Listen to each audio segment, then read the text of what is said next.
एक बार महर्षि वशिष्ठ और विश्वामित्र में इस बात पर विवाद छिड़ गया कि सत्संग और तपस्या दोनों में से कौन श्रेष्ठ है।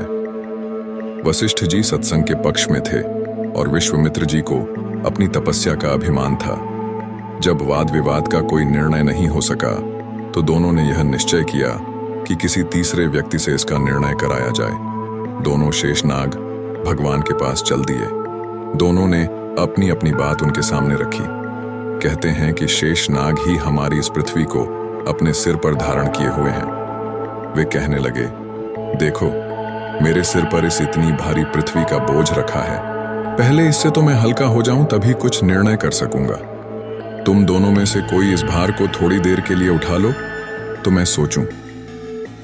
महर्षि विश्वामित्र तुरंत तैयार हो गए और उन्होंने अपनी 10,000 वर्ष तपस्या के फल को भेंट करते हुए पृथ्वी को अपने सिर पर उठाने की चेष्टा की, लेकिन उनके हाथ लगाते ही पृथ्वी डांवाडोल होने लगी।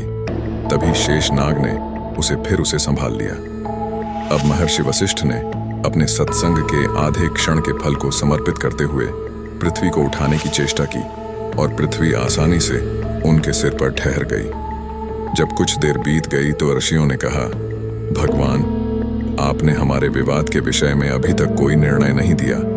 शेषनाग मुस्कुराए और बोले, निर्णय तो अपने आप हो गया, अब मैं क्या करूं? अर्थात जिसने पृथ्वी के भार को सहन कर लिया उसी का बात सत्य है। तो सत्संग की यही महिमा है, अर्थात अच्छे व्यक्तियों के संग बैठना उठना, अच्छी पुस्तकों का अध्ययन करना जीवन के प्रत्येक क्षयगत्र में सफलता प्राप्त करने का सर्वोत्तम साधन है।